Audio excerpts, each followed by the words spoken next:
शुक्लाम्बरधरं विष्णुं शशिवर्णं चतुर्भुजं प्रसन्नवदनं ध्यायेत् सर्वविघ्नोपशान्तये। व्यासं वसिष्ठनप्तारं शक्तेः पौत्रमकल्मषम्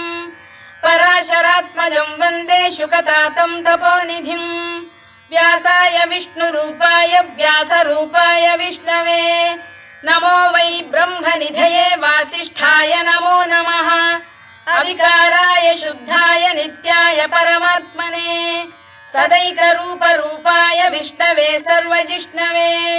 यस्य स्मरणमात्रेण जन्म संसारबन्धनात् विमुच्यते नमस्तस्मै विष्णवे प्रभविष्णवे। ॐ नमो विष्णवे प्रभविष्णवे। श्रीवैशम्पायन उवाच श्रुत्वा धर्मानशेषेण पावनानि च सर्वशः युधिष्ठिरः शान्तनवं पुनरेवाभ्यभाषत। युधिष्ठिर उवाच किमेकं दैवतं लोके किं वाप्येकं परायणम् स्तुवन्तः कङ्कमर्चन्तः प्राप्नुयुर्मानवा शुभम्। को धर्मः सर्वधर्माणां भवतः परमो मतः किं जपन्मुच्यते जन्तुर्जन्म संसारबन्धनात्। श्रीभीष्म उवाच जगत्प्रभुं देवदेवमनन्तं पुरुषोत्तमम् स्तुवन्नाम सहस्रेण पुरुषः सततोत्थितः तमेव चार्चयन् नित्यं भक्त्या पुरुषमव्ययम् ध्यायन् स्तुवन् नमस्यं च यजमानस्तमेव च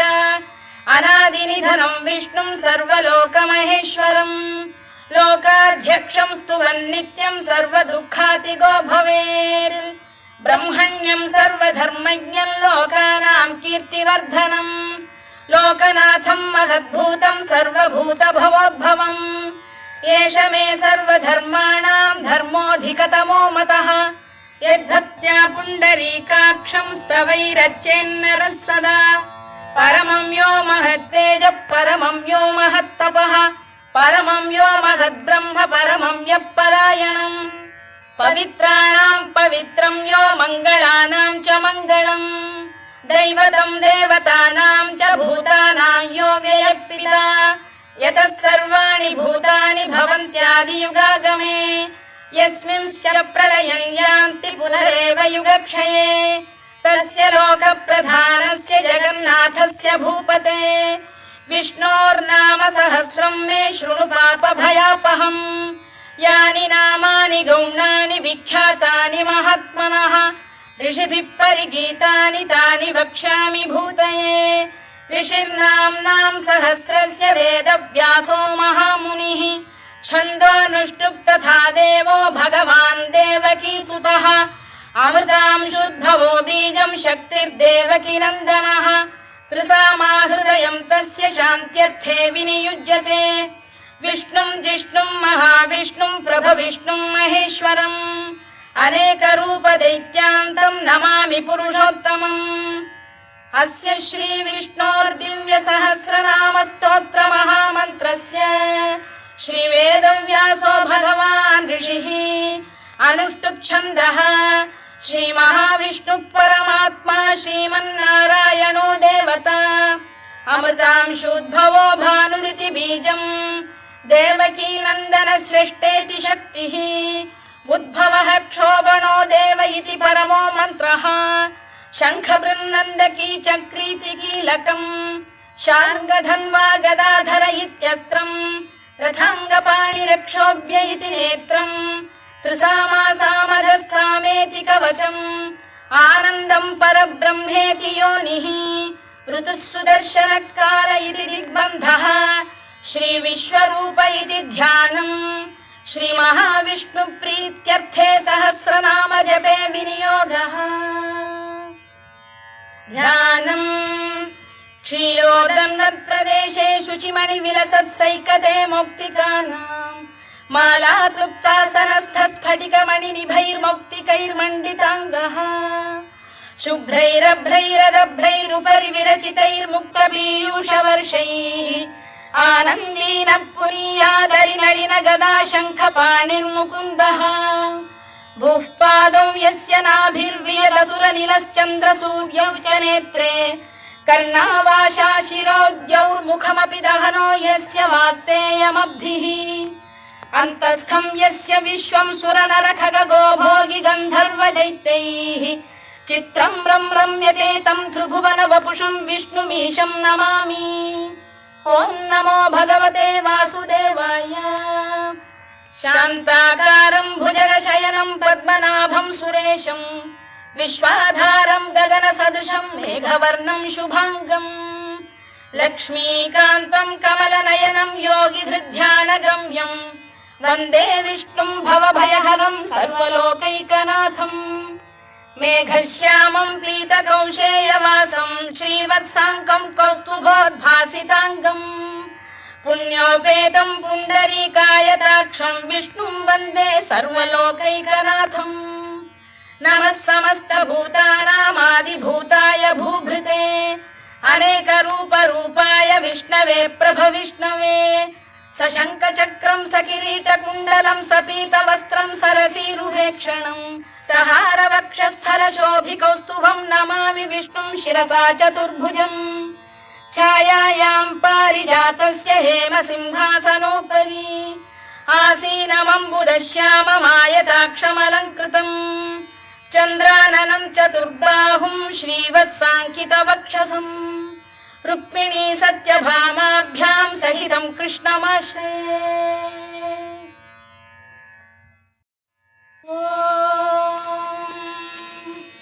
विश्वं विष्णुर्वषत्कारो भूतभव्य भवत्प्रभुः भूतभृद्भावो भूतात्मा भूतभावनः भूतात्मा परमात्मा च मुक्तानां परमागतिः अव्ययः पुरुषः साक्षी क्षेत्रज्ञोऽक्षर एव च योगो योगविदां नेता प्रधानपुरुषेश्वरः नारसिंहवपुः श्रीमान् केशवः पुरुषोत्तमः सर्वः शर्वः शिवस्थाणुर्भूतादिर्निधिरव्ययः सम्भवो भावनो भर्ता प्रभवः प्रभुरीश्वरः स्वयंभूः शम्भुरादित्यः पुष्कराक्षो महास्वनः अनादिनिधनो धाता विधाता धातुरुत्तमः अप्रमेयो ऋषिकेशः पद्मनाभोऽमरप्रभुः विश्वकर्मा मनुस्पष्टा स्थविष्ठस्थविरो ध्रुवः अग्राह्यः शाश्वतः कृष्णो लोहिताक्षप्रदर्दनः प्रभूतस्त्रिककुब्धाम पवित्रं मङ्गलं परम् ईशानः प्राणदः प्राणो ज्येष्ठः श्रेष्ठः प्रजापतिः हिरण्यगर्भो भूगर्भो माधवो मधुसूदनः ईश्वरो विक्रमी धन्वी मेधावी विक्रमक्रमः अनुत्तमो दुराधर्षः कृतज्ञः कृतिरात्मवान् सुरेशः शरणं शर्म विश्वरेताः प्रजाभवः अगः संवत्सरो व्यालः प्रत्ययः सर्वदर्शनः अजः सर्वेश्वरः सिद्धः सिद्धिः सर्वादिरच्युतः वृषाकपिरमेयात्मा सर्वयोगविनिसृतः वसुर्वसुमनः सत्यः समात्मा संमितः समः अमोघः पुण्डरीकाक्षो वृषकर्मा वृषाकृतिः रुद्रो बहुशिरा बभ्रुर्विश्वयोनिश्रुतिश्रवाः अमृतः शाश्वतस्थाणुर्वरारोहो महातपाः सर्वगः सर्वविद्भानुर्विश्वक्सेनो जनार्दनः वेदो वेदविदव्यङ्गो वेदाङ्गो वेदवित्कविः लोकाध्यक्षः सुराध्यक्षो धर्माध्यक्षः कृताकृतः चतुरात्मा चतुर्व्यूहश्चतुर्दंष्टश्चतुर्भुजः भ्राजिष्णुर्भोजनं भोक्ता सहिष्णुर्जगदादिजः अनघो विजयो जेता विश्वयोनिः पुनर्वसुः उपेन्द्रो वामनः प्रांशुरमोघः शुचिरूर्जितः अतीन्द्रः सङ्ग्रहः सर्गो धृतात्मा नियमो यमः वेद्यो वैद्यः सदा योगी वीरः माधवो मधुः अतीन्द्रियो महामायो महोत्साहो महाबलः महाबुद्धिर्महावीर्यो महाशक्तिर्महाद्युतिः अनिर्देश्य वपुः श्रीमान् अमे आत्मा महाधृधृत् महेश्वासो महीभर्ता श्रीनिवासः सताङ्गतिः अनिरुद्धः सुरानन्दो गोविन्दो गोविदाम्पतिः मरीचिर्दमनो हंसः सुपर्णो भुजगोत्तमः हिरण्यनाभः सुतपाः पद्मनाभः प्रजापतिः अमृत्युः सर्वदृक्सिंहः सन्धाता सन्धिमान् स्थिरः अजो दुर्मर्षणः शास्ता विश्रुतात्मा सुरारिः गुरुर्गुरुतमो धाम सत्यः सत्यपराक्रमः निमिषो निमिषस्रग्वी वाचस्पतिरुदारधीः अग्रणी श्रीमान् न्यायो नेता समीरणः सहस्रमूर्धा विश्वात्मा सहस्राक्षः सहस्रपात् आवर्तनो निवृत्तात्मा संवृतः सम्प्रमर्दनः अधः संवर्तको वह्निरनिलो धरणीधरः सुप्रसाद प्रसन्नात्मा विश्वधृक् विश्वभुग्विभुः सत्कर्ता सत्कृतः साधुर्जह्नुर्नारायणो नरः असंख्येयो प्रमेयात्मा विशिष्टः शिष्टकृच्छुचिः सिद्धार्थः सिद्धसङ्कल्पः सिद्धिदः सिद्धिसाधनः वृषाही वृषभो विष्णुर्वृषपर्वा वृषोदरः वर्धनो वर्धमानश्च विविक्तः श्रुतिसागरः सुभुजो दुर्धरो वाग्मी महेन्द्रो वसुदो वसुः नैकरूपो बृहद्रूपः शिपिविष्टप्रकाशनः ओजस्तेजोद्युतिधरः प्रकाशात्मा प्रतापनः ऋद्धस्पष्टाक्षरो मन्त्रश्चन्द्रांशुर्भास्करद्युतिः अमृतांशुद्धवो भानुः शशबिन्दुः सुरेश्वरः औषधम् जगतः सेतुः सत्यधर्मपराक्रमः भूतभव्यभवन्नाथः पवनः पावनो नरः कामः कामकृत्कान्तः कामः कामप्रदप्रभुः युगादिकृद्युगावर्तो नैकमायो महाशनः अदृश्यो व्यक्तरूपश्च सहस्रजिदनन्तजित् इष्टो विशिष्टः शिष्टेष्टः शिखण्डी नघुषो वृषः क्रोधः क्रोधकृत्कर्ता विश्वबाहुर्महीधरः अच्युत प्रथितः प्राणदो वासवानुजः अपां निधिरधिष्ठानमप्रमत्त प्रतिष्ठितः स्कन्दधरो धुर्यो वरदो वायुवाहनः वासुदेवो बृहद्भानुरादिदेवः पुरन्दरः अशोकस्तारणस्तारः शूरः शौरिर्जनेश्वरः अनुकूलः शतावर्तः पद्मी पद्मनिभेक्षणः पद्मनाभोरविन्दाक्षः पद्मगर्भः शरीरभृत् महर्धिर्वृद्धो वृद्धात्मा महाक्षो गरुडध्वजः अतुलः शरभो भीमः समयज्ञो हविर्हरिः सर्वलक्षणलक्षण्यो लक्ष्मीवान् समितिञ्जयः विक्षरो रोहितो मार्गो हेतुर्दामोदरः सः महीधरो महाभागो वेगवानमिताशनः उद्भवः क्षोभणो देवः श्रीगर्भः परमेश्वरः करणं कारणं कर्ता विकर्ता गहनो गुहः व्यवसायो व्यवस्थानः संस्थानस्थानदो ध्रुवः परद्धिः परमस्पष्टस्तुष्टः पुष्टः शुभेक्षणः रामो विरामो विरतो मार्गो नेयो नयोनयः वीरः शक्तिमतां श्रेष्ठो धर्मो धर्मविदुत्तमः वैकुण्ठः पुरुषः प्राणदः प्रणवपृतुः हिरण्यगर्भः शत्रुघ्नो व्याप्तो वायुरधोक्षजः ऋतुः सुदर्शनकारः परमेष्ठी परिग्रहः उग्रः संवत्सरो दक्षो विश्रामो विश्वदक्षिणः विस्तारस्थावरस्थाणुः प्रमाणं बीजमव्ययम् अर्थोऽनर्थो महाकोशो महाभोगो महाधनः अनिर्विण्णस्थविष्ठो भूर्धर्मयूपो महामखः नक्षत्रनेमिर्नक्षत्री क्षमः क्षामः समीहनः यज्ञयुज्यो महेज्यश्च क्रतुः सत्रं सदां गतिः सर्वदर्शी विमुक्तात्मा सर्वज्ञो ज्ञानमुत्तमम् सुव्रतः सुमुखः सूक्ष्मः सुघोषः सुखदः सुहृद् मनोहरो जितक्रोधो वीरबाहुर्विदारणः स्वापनः स्ववशो व्यापी नैकात्मा नैककर्मकृत् वत्सलो वत्सी रत्नगर्भोधनेश्वरः धर्मकृद्धर्मी सदसक्षरमक्षरम् अविज्ञाता सहस्रांशुर्विधाता कृतलक्षणः गभस्तिनेमिः सप्तस्तः सिंहो भूतमहेश्वरः आदिदेवो महादेवो देवेशो देवभृद्गुरुः उत्तरो गोपतिर्गोप्ता ज्ञानगम्यः पुरातनः शरीरभूतभृद्भोक्ता कपीन्द्रो भूरि दक्षिणः सोमपोऽमृतपः सोमः पुरुजिः पुरुषत्तमः विनयो जयः सत्यसन्धो दाशार्हः सात्वतां पतिः जीवो विनयिता साक्षी मुकुन्दो मितविक्रमः अम्भोनिधिरनन्तात्मा महोदधिशयोऽन्तकः अजो महार्घ स्वाभाव्यो जितामित्रप्रमोदनः आनन्दो नन्दनो नन्दः सत्यधर्मात्रिविक्रमः महर्षि कपिलाचार्यः कृतज्ञो मेदिनीपतिः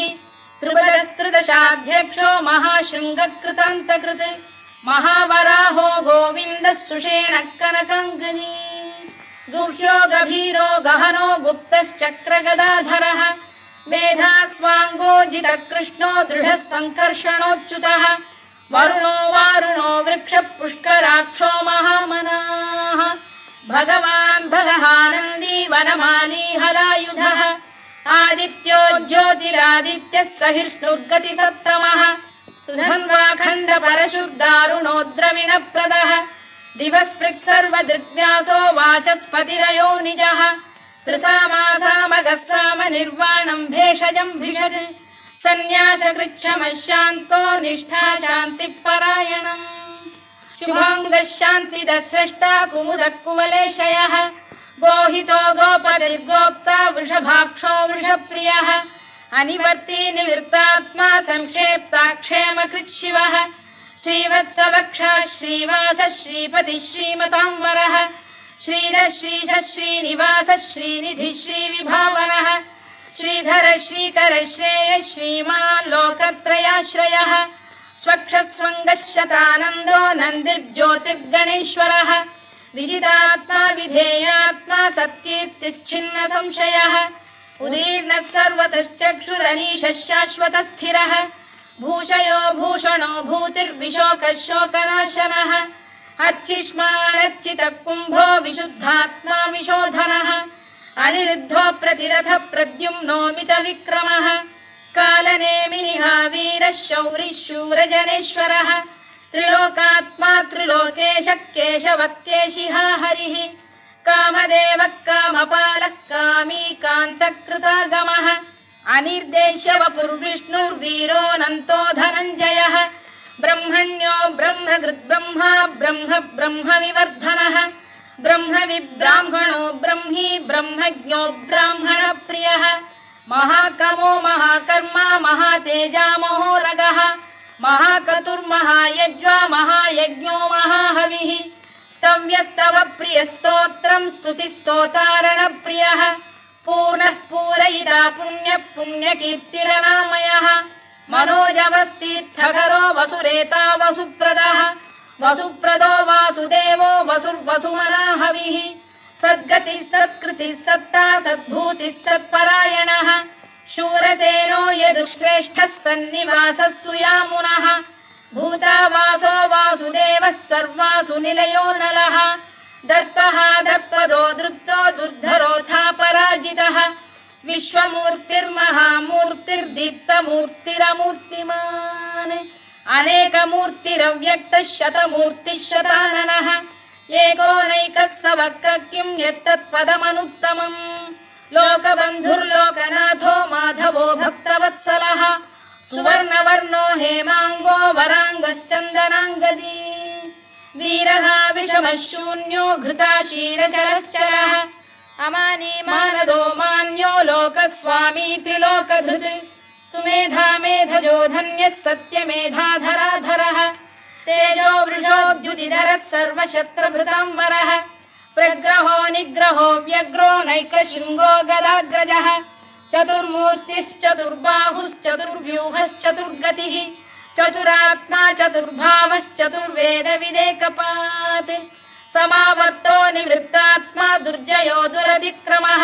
दुर्लभो दुर्गमो दुर्गो दुरावासो दुरारिः शुभाङ्गो लोकसारङ्गः स्तुतन्तु स्तन्तु वर्धनः इन्द्रकर्मा महाकर्मा कृतकर्मा कृतागमः उद्भवः सुन्दरः सुन्दो रत्ननाभः सुलोचनः अर्को वाजसनः शृङ्गी जयन्तः सर्वविजयी सुवर्णबिन्दुरक्षोभ्यः सर्ववागीश्वरेश्वरः महाह्रदो महागर्तो महाभूतो महानिधिः कुमुद कुन्दर कुन्द पर्जन्यः पावनो निलः अमृताशोऽमृतवपुः सर्वज्ञः सर्वतोमुखः सुलभः सुव्रतः सिद्धः शत्रुजिच्छत्रुतापनः न्यग्रोधोदुम्बरोश्चतश्चाणूरान्ध्रनिषूदनः सहस्रार्चिः सप्तजिह्वः सप्तैधा सप्तवाहनः अमूर्तिरनघोचिन्त्यो भयकृद्भयनाशनः अणुबृहत्कृशस्थूलो गुणभृन्निर्गुणो महान् अधृतस्वधृतस्वास्य प्राग्वंशो वंशवर्धनः धारभृत्कथितो योगी योगीशः सर्वकामदः आश्रमश्रमणः क्षामः सुपर्णो वायुवाहनः धनुर्धरो धनुर्वेदो दण्डो दमयिता दमः अपराजितः सर्वसहो नियन्ता नियमो यमः सत्त्ववान् सात्विकः सत्यः सत्यधर्मपरायणः अभिप्रायप्रियार्होरप्रियकृत्प्रीतिवर्धनः विहाय सगदिर्ज्योतिः सुरुचिर्कुतभुग्विभुः रविर्विरोचनः सूर्यः सवितारविलोचनः अनन्तो हुतभुग्भोक्ता सुखदो नैकजोऽग्रजः अनिर्विण्णः सदामर्षी लोकाधिष्ठानमद्भुतः सनातनतमः कपिलः कपिरव्ययः स्वस्तिदः स्वस्तिकृत् स्वस्ति स्वस्ति भुक् स्वस्ति दक्षिणः आरौद्रः कुण्डली चक्री विक्रम्यूर्जितशासनः शब्दातिगः शब्दसः शिशिरः शर्वरीकरः अक्रूरपेशलो दक्षो दक्षिणः क्षमिणां वरः विद्वत्तमो वीतभयः पुण्यश्रवणकीर्तनः उत्तारणो दुष्कृतिः पुण्यो दुःस्वप्ननाशनः वीरः रक्षणः सन्तो जीवनपर्यवस्थितः अनन्तरूपोऽनन्तश्रीर्जितमन्युर्भयापहः चतुरश्रो गभीरात्मा विदिशो व्यादिशो दिशः अनादिर्भूर्भुवो लक्ष्मीः सुवीरो रुचिराङ्गदः जननो जनजन्मादिर्भीमो भीमपराक्रमः आधारनिलयो धाता पुष्पहासप्रजागरः ऊर्ध्वगः सत्त्वथाचार प्राणदः प्रणवप्रणः प्रमाणं प्राणनिलय प्राणभृत्प्राणजीवनः तत्त्वं तत्त्वविदेकात्मा जन्म मृत्युजरातिगः भूर्भुवः स्वस्तरुस्तारः सविता प्रपितामहः यज्ञो यज्ञपतिर्यज्वा यज्ञाङ्गो यज्ञवाहनः यज्ञभृद्यज्ञकृद्यज्ञी यज्ञभुग्यज्ञसाधनः यज्ञान्तकृद्यज्ञगुह्यमन्नमन्नाद एव च आत्मयोनिः स्वयं जातो वैखानः सामगायनः देवकीनन्दनः स्रष्टा क्षितीशः पापनाशनः शङ्खबृन्नन्दकी चक्री शार्ङ्गधन्वा गदाधरः तथाङ्गपाणिरक्षोभ्यः सर्वप्रहरणायुधः सर्वप्रहरणायुध ॐ नम इति वनमाली गरीशाङ्गी शङ्खी चक्री च नन्दकी श्रीमान्नारायणो विष्णुर्वासुदेवोऽभिरक्षतु वनमाली गरीशाङ्गी शङ्खी चक्री च नन्दकी श्रीमान्नारायणो विष्णुर्वासुदेवोऽभिरक्षतु वनमाली गरीशाङ्गी शङ्खी चक्री च नन्दकी श्रीमान्नारायणो विष्णुर्वासुदेवोऽभिरक्षतु इतीदं कीर्तनीयस्य केशवस्य महात्मनः नाम्नां सहस्रं दिव्यानामशेषेण प्रकीर्तितम् य इदं शृणुयात् नित्यं यश्चापि परिकीर्तयेत् नाशुभं प्राप्नुयात् किञ्चित् सोमुत्प्रेह च मानवः वेदान्तको ब्राह्मणः स्यात् क्षत्रियो विजयी भवेत् वैश्यो धनसमृद्धः स्यात् शूद्रः सुखमवाप्नुयात् धर्मार्थी प्राप्नुयात् धर्ममर्थार्थी चार्थमाप्नुयात् कामानवाप्नुयात् कामी प्रजार्थी चाप्नुयात् प्रजाम् भक्तिमान् यः सदोत्थाय शुचिस्तद्गतमानसः सहस्रं वासुदेवस्य नाम्नामेतत्र कीर्तयेत् यशः प्राप्नोति विपुलं याति प्राधान्यमेव च अचलां श्रियमाप्नोति श्रेयः प्राप्नोत्यनुत्तमम् न भयं क्वचिदाप्नोति वीर्यं तेजश्च विन्दति भवत्यरोगोद्युतिमान् बलरूपगुणान्वितः रोगार्तो मुच्यते रोगात् बद्धो मुच्येत बन्धनात् भयान्मुच्येत भीतस्तु मुच्येतापन्न आपदः दुर्गाण्यतितरत्याशु पुरुषः पुरुषोत्तमम् सुवन्नाम सहस्रेण नित्यं भक्तिसमन्वितः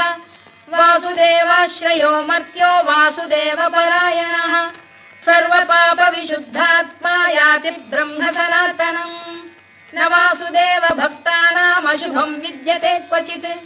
जन्म मृत्युजरा व्याधि भयं नैवोपजायते इमं स्तवमधीयानः श्रद्धा भक्ति समन्वितः युज्येतात्मसुखक्षान्तिः श्रीधृतिस्मृतिकीर्तिभिः न क्रोधो न च मात्सर्यं न लोभो न शुभामतिः भवन्ति कृतपुण्यानां भक्तानां पुरुषोत्तमे द्यौः स चन्द्रार्कनक्षत्राखं दिशो भूर्महो दधिः वासुदेवस्य वीर्येण विधृतानि महात्मनः ससुरासुरगन्धर्वं स यक्षोरगराक्षसम् जगत्वशे वर्ततेदं कृष्णस्य सचराचरम् इन्द्रियाणि मनो बुद्धिः सत्त्वं तेजो बलं धृतिः वासुदेवात्मकान्याहुः क्षेत्रं क्षेत्रज्ञ एव च सर्वागमानामाचार प्रथमं परिकल्पते आचार प्रभवो धर्मो धर्मस्य प्रभुरच्युतः ऋषयः पितरो देवा महाभूतानि धातवः जङ्गमा जङ्गमं चेदं जगन्नारायणोद्भवम् योगो ज्ञानं तथा साङ्ख्यं विद्या शिल्पादिकर्म च वेदाः शास्त्राणि विज्ञानमेतत् सर्वं जनार्दनात् एको विष्णुर्महद्भूतं पृथग्भूतान्यनेकशः त्रीन् लोकान् व्याप्य भूतात्मा भुङ्क्ते विश्वभुवव्ययः इमं स्तवं भगवतो विष्णोर्व्यासेन कीर्तितम् पठेद्य इच्छेत् पुरुषः श्रेयत् प्राप्तुं सुखानि च विश्वेश्वरमजं देवं जगतः प्रभुमव्ययम्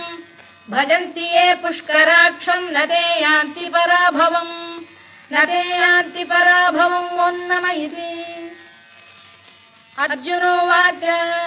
पद्मपत्र विशालाक्ष पद्मनाभ सुरोत्तमा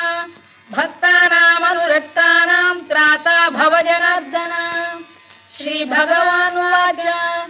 यो मां नाम सहस्रेण स्तोतुमिच्छति पाण्डव सोऽहमेकेन श्लोकेन स्तुत एव न संशयः स्तुत एव न संशयोऽन्नमयिति व्यास उवाच वासनाद्वासुदेवस्य वासितं भुवनत्रयम् सर्वभूतनिवासोऽसि वासुदेव नमोऽस्तु ते वासुदेव नमोऽस्तु ते ओन्नमयिति पार्वत्युवाच केनोपायेन लघुना विष्णोर्नाम सहस्रकम् पठ्यते पण्डितैर्नित्यं श्रोतुमिच्छाम्यहं प्रभो ईश्वर उवाच श्रीराम राम रामेति रमे रामे मनोरमे सहस्रनाम तत्तुल्यं राम नाम वरानने श्रीराम राम रामेति रमे रामे मनोरमे सहस्रनाम तत्तुल्यं राम नाम वरानने श्रीराम राम रामेति रमे रामे मनोरमे सहस्रनाम तत्तुल्यं राम नाम वरानने राम नाम वरानन ओन्नमयिति ब्रह्मोवाच नमोऽस्त्वनन्ताय सहस्रमूर्तये सहस्रपादाक्षि शिरोरुबाहवे